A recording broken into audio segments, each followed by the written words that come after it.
Biden's race to the bottom. That's the focus of tonight's angle. A long, long time ago, Joe Biden was against using executive orders to ram through what is properly left to the legislature. Some of my Republican friends and some of my Democratic friends even occasionally say, well, if you can't get the votes by executive order, you're going to do something.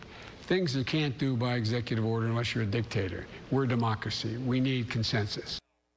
Well, the dictator threw that idea out the window because, of course, the Biden brigade has a country to remake and redeem. So today he continued taking a wrecking ball to his unity goal. The man who served up as, he was the VP to the two-term African-American president. He's tripled down on the negative view that America, at her core, is racist. Our soul will be troubled as long as systemic racism is allowed to persist. We can't eliminate it. It's not going to be overnight. We can't eliminate everything, but it's corrosive, it's destructive, and it's costly.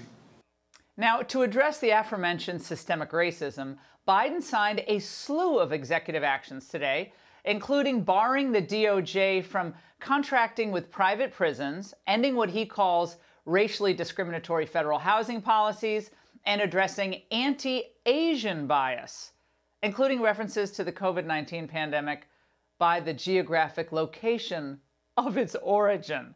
Now, according to Biden, you're a racist if you call it the Wuhan virus. Understand? Write that down. Now, if you believe America is hopelessly racist, it's an irredeemable place, something must be wrong with her evil founders.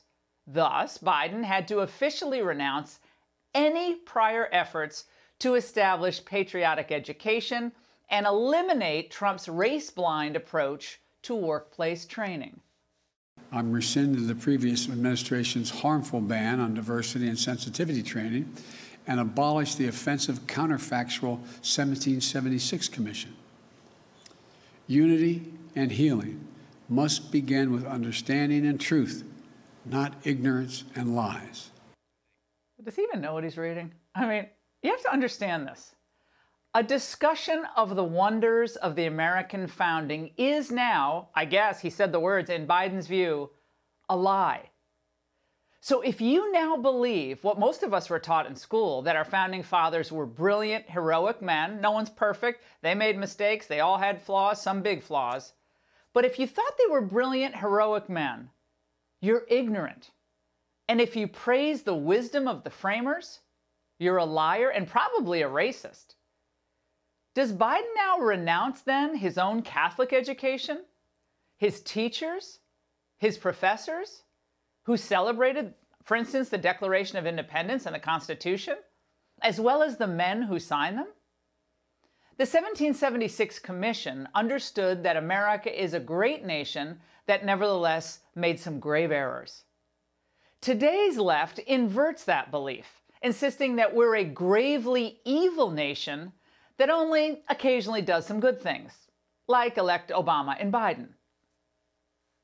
We have never fully lived up to the founding principles of this nation, to state the obvious, that all people are created equal and have a right to be treated equally throughout their lives. You know, we've bought the view that America is a zero-sum game in many cases.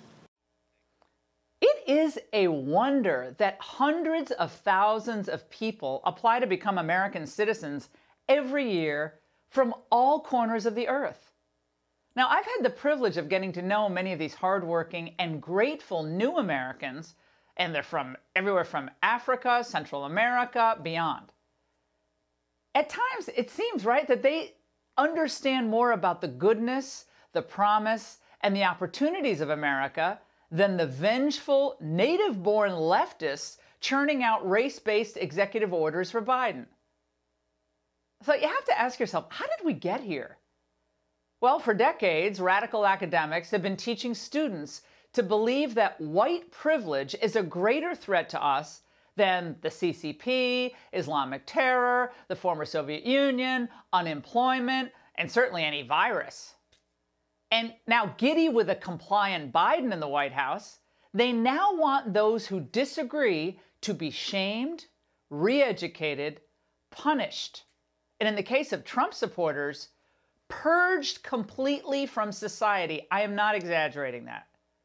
There'll be no end to the demands of these racial rabble-rousers. I'm talking hundreds of billions, if not trillions in new spending. They believe that dangling the prospect of reparations will obscure the fact that their policies, just to name a few, open borders and the offshoring of jobs, will make impoverished and working-class Americans of all races poorer and less safe. But never fear. The woman who lied repeatedly about Benghazi will right all wrongs by assuming that if you're white and you succeeded at something, it must be because you robbed someone else of a more deserving opportunity. Every agency will place equity at the core of their public engagement, their policy design and program delivery, to ensure that government resources are reaching Americans of color and all marginalized communities, rural, urban, disabled, LGBTQ+, religious minorities, and so many others. Now, apparently America is so rigged that Susan Rice attended two of the country's most elite institutions. Right here in Washington, D.C., the National Cathedral School, and then on to Stanford University. Acceptance at Stanford University stands at about 4%. Now compare that to someone like Shelby Steele, a current fellow at Stanford's Hoover Institution, who said this on our show last week. His white guilt is still an animating force in American life, and we won't ever get beyond it until white America begins to lose its insecurity around race. Yes, we did horrible things, but today America is remarkably free of racism. If you're a black person in America today, your life is not going to be stunted by racial persecution. Now, if what Rice and the rest of the Biden team are claiming is true, then why should we ask anyone here to sacrifice for this country, for instance, in the military, as a member of a police force, frankly, any public service? Now, why did Susan Rice, as National Security Advisor, sign on to sending our troops abroad to die for this country? Why would a rotten, racist, evil country be worth defending? Why would we want our systemically racist values to be exported abroad? Now, let's face it, the Democrats know all too well that Trump grew his political support among all minorities, especially Latinos and Asians. Why did he do this? Because his policies delivered record low unemployment for blacks and Hispanics. Household income grew for all races and ethnicities. But the left has never been serious about growing the economy, has it? Biden has already killed thousands of good-paying jobs with his attack on our energy sector. Nice going, Joe. Soon companies are going to be moving once again jobs back to China and other countries to avoid his smothering regulations and crippling taxes. But Biden's handlers think they can still keep minority voters on the hook with identity politics, virtue signaling, diversity quotas, and the pipe dream of reparations.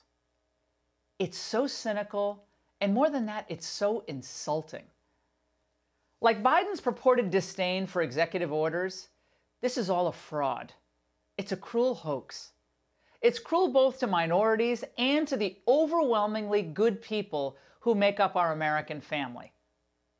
We, on the Laura Ingraham, well, I keep saying the Laura Ingraham show, the Ingraham angle, we're going to continue to answer their twisted and poisonous claims. And we'll do it with facts, love, patriotism, and sometimes, yes, because unlike them, we haven't given up on America. And that's the angle.